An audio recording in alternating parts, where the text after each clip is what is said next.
전의 말씀을 중점적으로 우리가 보면서 이 시간을 진행해 왔습니다. 첫 번째 시간에는 예수님께서 대속의 죽음을 당하신 그 목적에 있어서 우선 대상이 되어지는 우리가 누구인가 하는 것에 대해서 살펴보았습니다. 그리고 어떻게 있었던 새주시를 중에서는 예수님께서 우리의 발을 씻겨주신 것처럼 그렇게 서로의 발을 씻겨주면서 승김에 대한 모습을 인식하는 시간으로 삼았습니다. 아마도 많이 참석하지 못하셨지만 참석한 분들에게는 발 씻는 과정, 씻겨주시는 과정을 통해서 그동안 잊혀져 가던 생각들을 조금 더 되살릴 수 있는 그런 시간이 되었을 것이라 생각이 듭니다. 또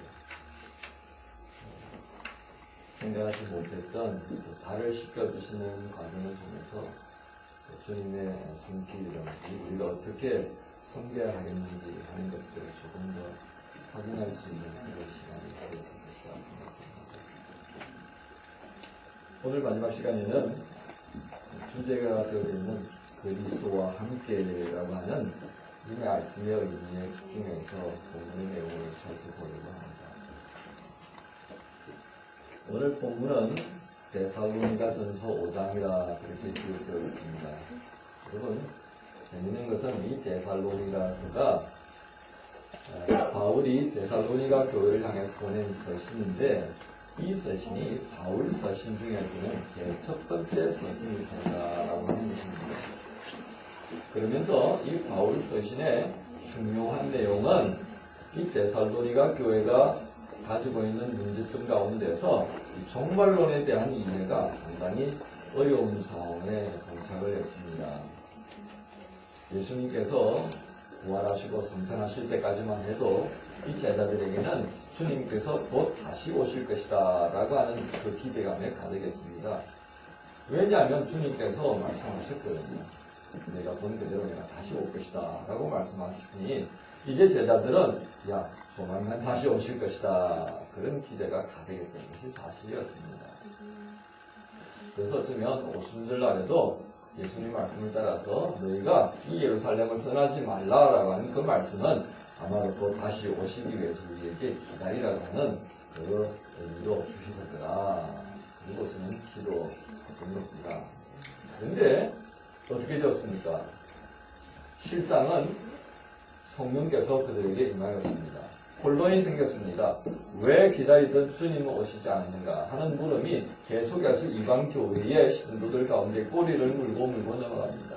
사도들에게는 그 성령 강림을 통하여서 이해가 되어졌는데 그 성령 강림의 소식을 듣고 교회가 세워지고 은혜를 경험하는 이 교회들은 그것이 간접적으로 전도되어진 사실이었기 때문에 주님이 언제 오실까에 대한 물음은 대단히 중요한 문제의 문제였습니다.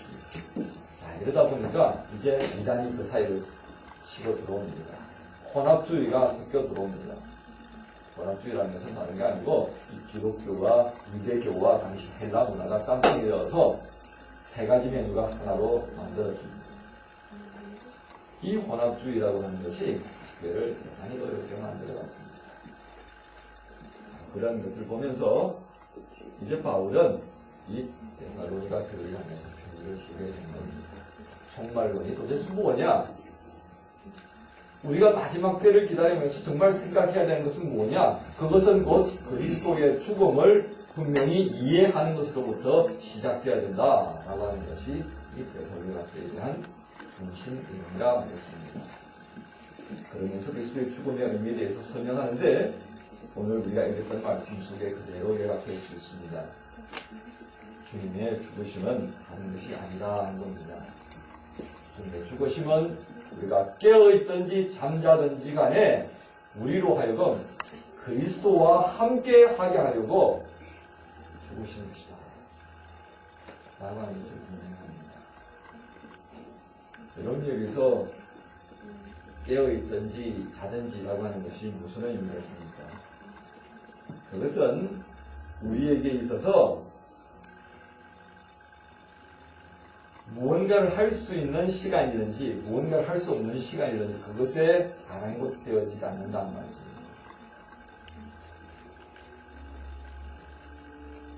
90년 초에 이장림 씨가 한국교회가 되고 이 예술 재림에 대한 이야기를 너무 많이 했습니다. 그러면서 깨어있으라고 말합니다. 이 깨어있으라는 말이 잠도 자지 않고 기도하는 걸로 생각했습니다. 그리고 그 재림의 시간에 잠들어서 안 된다고 난리 목소리를 띄웠습니다. 여러분 주님께서 뭐라고 말씀합니까? 너희가 깨어있든지 잠을 자고 있든지 상관없이 주님께서 여러분과 함께 하시려고 죽었다 하겠습니다. 그 말은 무엇이겠습니까? 여러분의 시간에 구애받지 아니하시고 하나님은 분명히 이 일을 이루신다. 그 말씀을 하십니다. 곧 종말론이라는 것은 무엇이겠습니까? 그것은 주님께서 약속하신 그 때가 있고 그 때라고 하는 것은 여러분이 어떠한 상황에 처하여 있든지 간에 상관치 아니하고 분명히 이루신다라고 하는 것을 말씀합니다. 그러면서 그 주님을 믿고 그렇게 죽으시고 우리와 함께 하시려고 오시는 주님을 믿고 살아가는 것이 다른 종말론적 사고다. 이것이 바로 핵심이었습니다. 우리는 이 내용들을 보면서 하나님의 그 구원의 계획 속에서 보여주는 하나님의 구원 의지를 보게 되는 겁니다. 우리가 어떤 상황에 있든지 간에 그것에 아랑곳하지 않고 우리를 구원하시려고 하시는 주님의 구원 계획을 우리에게 주는 겁니다. 이 주님의 주권적인 구원 과정에 있어서 나타나는 하나의 분명한 일화가 있습니다. 그것은 불행의 사람 시몬에 관한 이야기입니다. 여러분 제가 나눴던 2주간 동안에 묵상 말씀들을 읽으시면서 아마도 이 불행의 사람 시몬에 관한 이야기를 알 수 있을 것입니다. 마가복음 15장 21절에 시작되어지는 불행의 사람 시몬에 관한 이야기가 있습니다. 어떤 사람이 시골에서 오는 길에 그곳을 지나가게 되었다라고 기록합니다. 그리고 그는 누구냐 하면 알렉산더와 루포의 아버지로서 불행의 사람 시몬이었다. 그렇게 기록합니다. 그에게 반대로 예수의 십자가를 지고 가게 했다. 그렇게 보면 정리를 하고 있습니다. 여러분, 이 구레네가 어디라고 생각합니까? 구레네는 북아프리카 리비아의 수도 트리폴리를 이야기합니다. 이곳에는 당시에 디아스포라 유대인들이 참 많이도 살고 있었습니다. 그래서 그들은 6월절이 되면 예루살렘으로 올라오기 위하여서 많은 일행들이 이 순례의 길을 나서게 됩니다. 아마도 오늘 마가복음 15장 21절 이하에 나타나는 불행의 사람 시몬은 이와 같은 일행들 속에 비어 있었을 것이라 생각합니다. 예루살렘에 올라오면서 그는 적어도 예수에 관한 이야기를 많이 들을 수 있었을 것입니다. 그리고 마침 골고다로 십자가를 지고 가는 예수님을 보게 됩니다. 소리 지르는 난리 독석을 드는 그 군중들 틈에 끼어서 보게 됩니다. 그런데 그 군중들 속에서 그는 한 연약한 사람이 십자가를 지고 비틀거리며 걸어가는 모습을 보게 되었습니다. 그리고 그 사람은 그 십자가를 그만 더 감당하지 못해서 자기의 발 앞에 쓰러진 것을 보게 되었습니다. 여러분 한번 생각해 보십시오.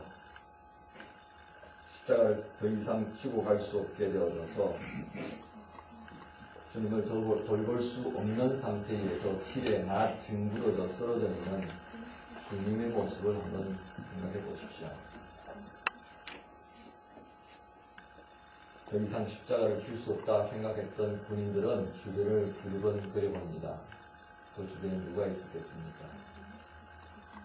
그렇게 사랑한다고 주님 가시는 길은 어디든지 쫓아가겠다고 외치던 제자들은 그 사람도 없었습니다. 그저 멀찍이 있어서 여자들만 울면서 예수님을 바라본다는 뿐이었습니다. 그때 이정들의 눈에 시몬이 보였습니다.